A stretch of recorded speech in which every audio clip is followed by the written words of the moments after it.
Hello and welcome back to Figurine Friday with Johnny Tiger.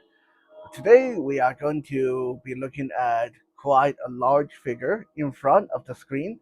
Here we have the Ogren from McFarlane's Warhammer 40k line. This is not the subject of the day, but it's relevant because the Ogren is a big, chunky figure, and the figure we are going to be actually looking at today is a big, chunky figure. I personally love big, chunky figures. Maybe because I am a big, chunky guy myself. But when I handle something, for example, like the Ogren here, even though I have no attachment to the character or the character type, uh, and I'm not really that invested in Warhammer in general, it's just a good action figure to handle. It's heavy and it's solid, and I don't know if you guys remember, but I still remember back in the early 2000s when most stuff were 5 inches, 6 inches. If it was 7 inches, it was already amazing. 8 inches were giant. Okay, like most Incredible Hulk figures back then barely reach 8 inches tall. So to get really, really big figures, I mean, it happened occasionally, but it's rare. It's really rare.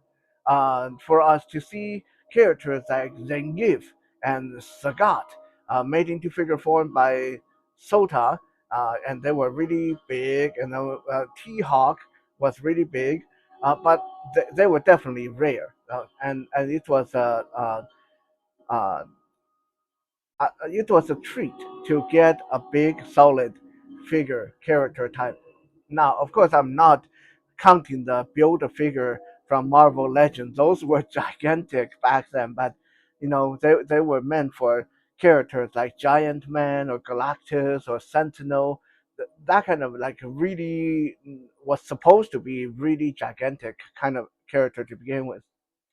So when Mythic Legion by the Four Horsemen first came out with their ogre scale figures.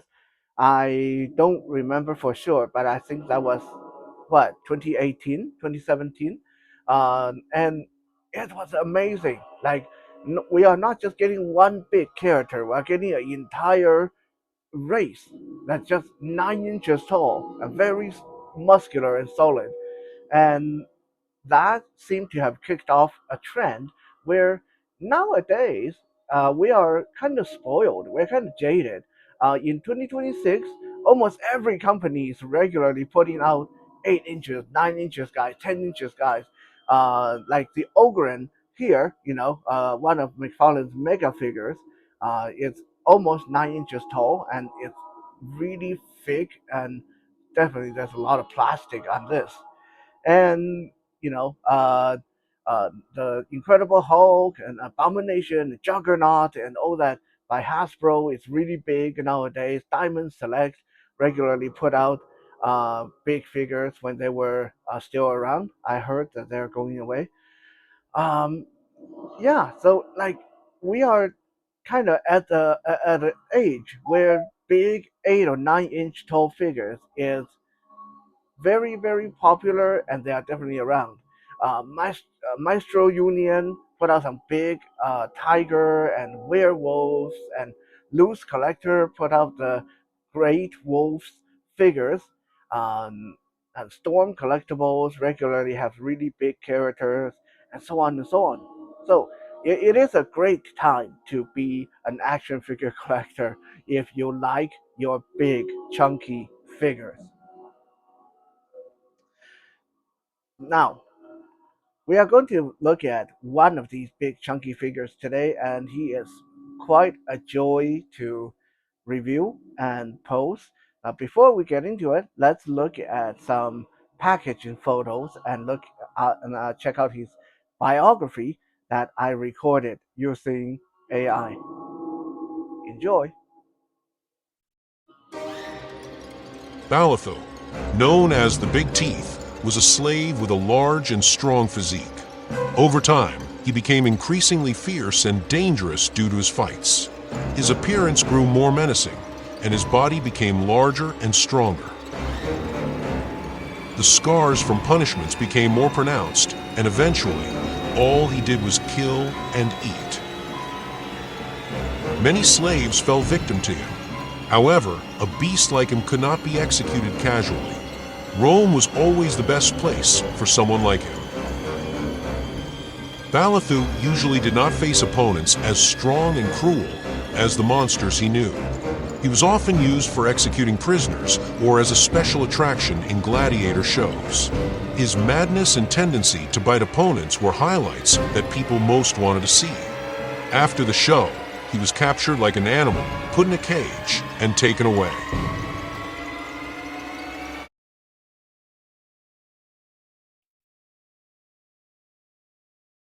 So here is Balathu standing right beside the Algorand. We're going to take the Algorand off screen so we can focus on Balathu. Um, I just left the Algorand here for a second so we can get a size comparison and you can just see how big and chunky those two figures are. And mostly as well because I didn't get to use the Algorand during the size comparison photos, so I just thought to slide him in here now since we use him for the intro. Setting the Algorand to the side, here we have Balathu the Black Saber-Tooth Tiger from Xesray Studios. Combatants fight for glory. This is the 2025 LA Comic Convention exclusive. You know, when I heard that he was going to be a exclusive, I was kind of sad because I never make it to those conventions, and I don't have any friends that go to those conventions. So I thought I was for sure going to miss out on Balathu here. But then 5K Toys and other companies started making him available for pre-order, and I was very happy. Needless to say, I put down my pre-order immediately. Now, what is about Balathu other than being big and chunky that I like? Well, he's a saber-tooth cat. Uh, I know saber-tooth tiger, but technically speaking, it's saber-tooth tigers never existed. It's saber-tooth cats. But we are not here for paleontology or biology lessons. We'll just call him a saber-tooth. Um, he is over 9 inches tall and got quite a good heft to him. He weighs surprisingly heavy, even considering his size. The sculpt on this guy is just amazing. I have other big figures of this scale from Xesray Studio. I have the Sailins and what Queso and I have what is the rhino's name? Uh, there was a big horn, Machuca or whatever. He's a big horn. They are all built on the same body with slight modification. But here's the thing: even though I have the other three, I have not gotten around to opening them. They are sitting there in a big giant tower of unopened action figures, waiting for me to get to them. So even though Balathu here was the last of the big figures I got from Desiree in 2025, he's actually the first one that I opened, the first one that I got my hands on. And mostly I chose him to be the first one because I'm the most excited about a saber tooth. I always have a thing for saber-tooth characters, whether it be Sabretooth from Marvel or the Sabar from Realm of the Claws, or back then we have a Cybertooth figure from the Cyber Spawn line in the 90s, and then we have the Sabretooth of Smelodon figure from the beast of the Cyberzoic. Um, so whenever there's any kind of saber tooth, I want one. I just have a thing for. I have a thing for tigers, obviously. I have a thing for most animal figures, but I really dig saber tooth design, especially when it's in a character form like this. Um, most if not all, I think all the armors on him can come off. There's the loin piece, there's a little leg armor, the armor on the arms, and even his mane around his neck. All this can come off. Uh, if you want yourself a more naked saber-tooth beast monster for your arena. Now, honestly, I say that probably not such a bad idea actually, because personally speaking, I don't like the this big claw, bladed claw thing on his arm. I don't like this spiky pauldron on his shoulder. For me, a saber tooth brute should be mostly naked, no armor, and just like rushing into the arena and tearing people apart with his claws and fangs.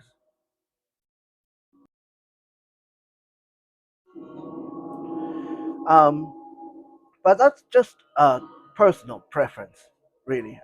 And this design is okay. I just feel that him being a savage saber-tooth warrior, he's a little bit too overdone. Like I feel the design is a little bit too over the top. I feel they could have just give him really big claws on his fingernails, and then skip this shoulder part, skip this glove part uh, with all these blades sticking out of it. I think those are more suited for another character. What I really like about this character is how the design, in some ways, tells a story. Like sometimes you get a character and you look at it, and you kind of like, I wonder what does he do? I wonder how strong is he, and how what his fighting style is, and stuff like that. Like some character designs don't leave much to your imagination, or they don't give you much to go off of. But Balathu here, uh, if we just look at his belt piece, his groin armor. Let me move his arm out of the way. Just if we just look at this, the belt part, this piece alone tells a story about this character, right? I mean, here on the belt buckle, this is a helmet. This is a helmet of one of his vanquished enemies. Like he literally crushed the helmet and then stuck it on his belt buckle, so he can have this uh around, like carry this around every day. And then he got these little like real chain. I don't know if they're metal or are they plastic, but these are real functioning chains that have skulls, one here and one here, hanging on it. So this gives us a very clear idea of this character, how over the top, savage and badass he is. He's literally walking around with trophies, skulls and crushed helmets of his past victims. Is it just me, or does these skulls seem too small? Like when you consider them, even with comparing them to uh, other Xesray 6-inch figures, they seem like they are children's skulls or something. Like honestly, I don't have a Mythic Legion skull handy, but these seems a lot smaller than a Mythic Legion skull from their skeleton. Uh, on the bottom of each skull, there's actually a socket for you to pop them onto the neck joint of an action figure if you want to. Still, talking about this belt piece, there's all these straps that have these attachment points, these rings at the bottom. This means if you want to, you can literally add more uh, victims, more trophies to just hang on these rings yourself. Like if you have an accessory pack, or I know like Savage Crucible come out with like severed head and trophies and stuff like that. If you want to hang those on these rings, that would totally work. Or if you want to take some of those bones from the uh, dinosaur battlefield figures made by Axie Toys and just string them through these rings. That would work too. Okay, so I like that. I like the idea that you can just add more trophies for your Balathu as as he go on to murder more enemies. I also really like the kind of this asymmetry going on with this figure. How the left side you got this big spiky thing, big spiky pauldron, big bladed glove. I know I already said I don't like them. I don't, but I like the asymmetry that they presented. I like that. I like figures that have an asymmetry design. On the left side, it's a lot more naked. You know, the no shoulder pauldron, no over the top gloves. Just this like wrap around his forearm, and then on the leg, same thing. We have spiky leg armor on the left leg, and then we have just wrap on the other leg. These toenails are wicked too. Like I love the sculpt on his toes and his feet. It just seems like this is a guy who can use his feet to tear you apart, like a lot of big cats want to do. Looking at the back, we have really, really amazing muscular sculpt and fur and different textures all over his back. Like this is just one thick, thick figure, and really, really fun to play around with. All the joints are nice and tight. I recommend you warm up the hands when you're switching them, but other than the hands, um, everything's move and function perfectly. Now I wasn't able to pop him apart to take off his belt or his shin accoutrement, uh, but my understanding is if you hit him up enough, then you should be able to. I just didn't want to mess around with it because I'm so nervous about breaking this guy. Uh, I mean, the figure itself shouldn't be very easy to break. Everything is thick and chunky. But when you're handling him, you need to be careful. And we're going to talk about that when we come back after looking at some posing videos and accessories. So stay tuned.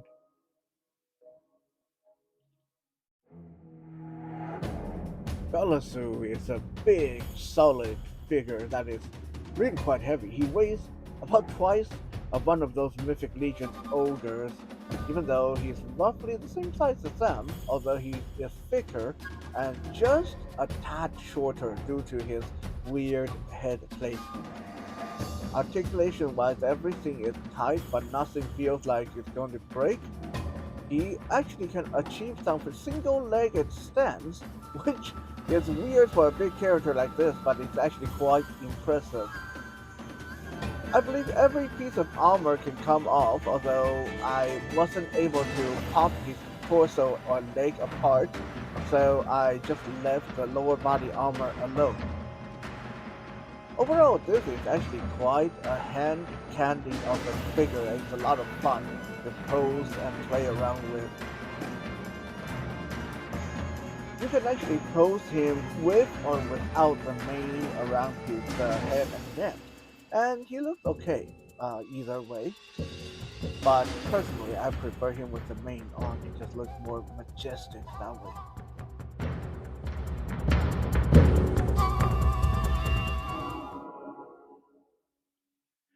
I don't know what's going on with Bella's chest, but my copy have this sticky, weird, sticky, grimy patch on the left side of his pecs. I think maybe it's the lube from one of his joints, but I tried to wipe it off and with cleaning alcohol with soap, and it's just not going away. So I don't know if one of his past victims bled all over him or what's going on.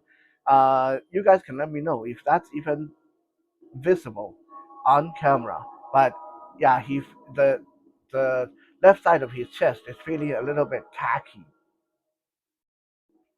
So now that after I gushed over this figure, I want to point out some maybe nitpicky, but some gripes with this figure. The first one seems to be the most complained about, and this is not really that minor. It's a problem with his head. Okay, come on, put your arm down. The joints are really tight, and I like that. Okay, sorry about the hand. Um, so ideally, with a figure like this, you want him to be able to raise his head and roar, but his bar torso articulation only go back about this far.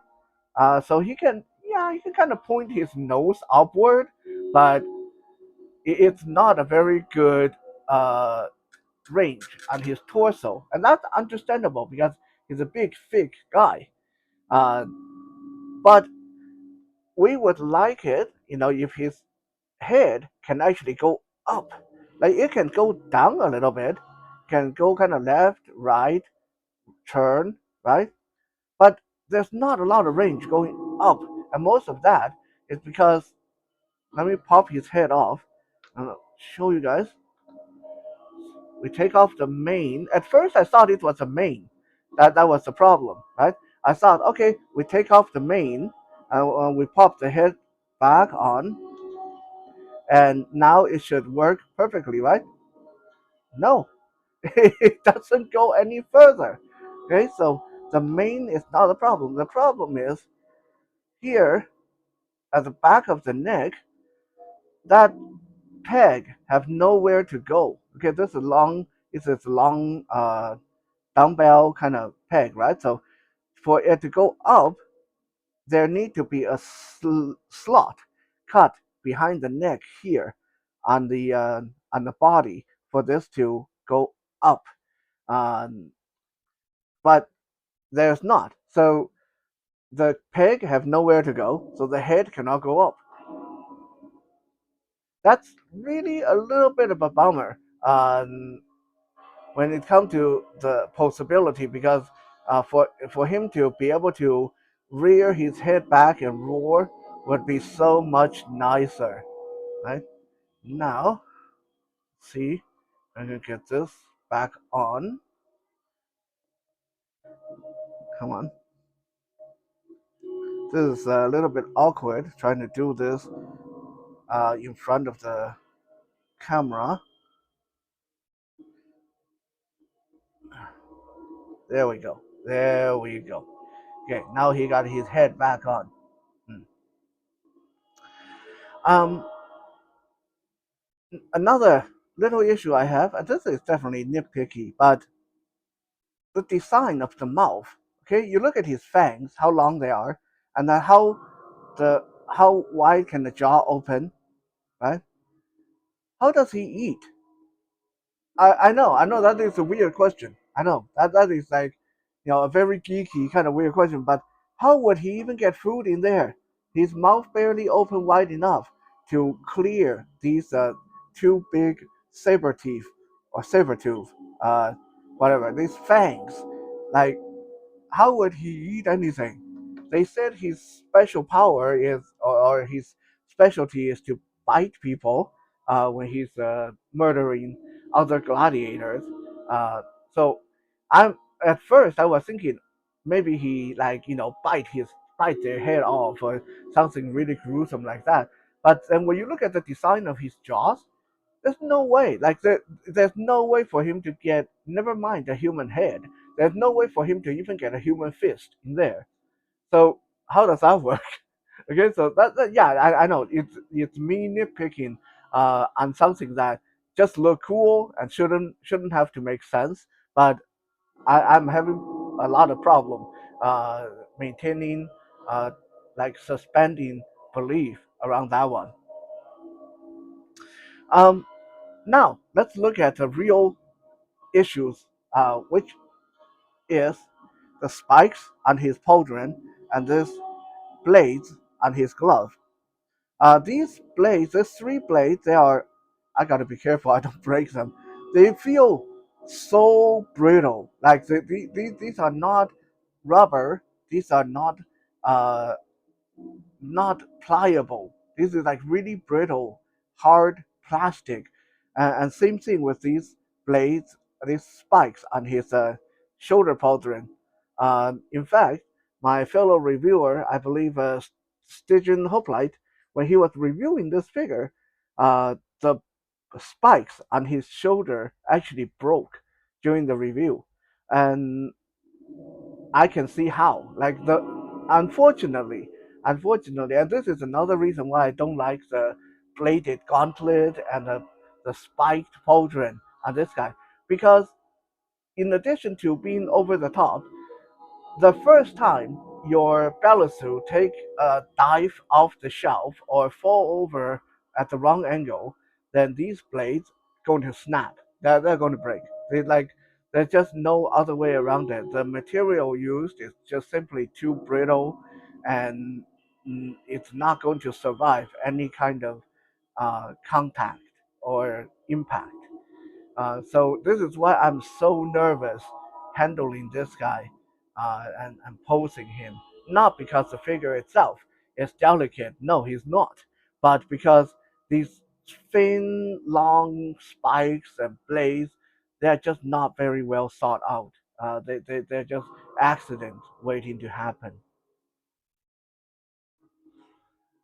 I can see maybe even his saber teeth, his fangs. Maybe they would be pretty brittle as well. Although, uh, I don't know. Yeah, I'm not going to test it, but um, yeah, they definitely feel like they're the same kind of material as the breakable spikes and blades. So these things I think the company should have just used a softer rubber to make them. You can still make them pretty stiff, but at least if the figure fall over or fall off the shelf, we are not going to end up with broken gauntlet or broken pauldron or broken teeth on the figure. Other than those little cons, I would almost say this, for me anyway, personally, would be a figure of the year kind of material. It's big and impressive, and it poses really, really well for a big guy, and it can achieve more poses than even the Mythic Legion ogre scale figures. For now, anyway, I'm pretty sure the Four Horsemen will get around to updating the articulation on those pretty soon. But yeah, this is a fun figure to pose. As you guys saw in the posing video, even with a little bit of careful balancing, he's able to stand on one leg, and that is rare for a big, heavy figure like this. Really, really cool. And depending on how you count his accessory, you can count all these removable armor as accessories, then he's really well accessorized. I mean, otherwise, if you don't count the armor, then he only comes with the extra hands, two pairs of extra hands, and his giant four-bladed mace. This is almost like a copy of the ogre scale uh, mace weapon that we've seen so many times. Like I get so sick and tired of the look of this mace, because almost all the ogres from the Mythic Legion come with these. But it's a nice mace. Um, Visually speaking, this guy, from my understanding, is quite a treat as well. He has washes and paint everywhere. It's a really fun to look at. You guys can confirm that with me, but that is my understanding from watching a lot of the other reviews and talking to cited reviewers about this guy. Oh, yeah.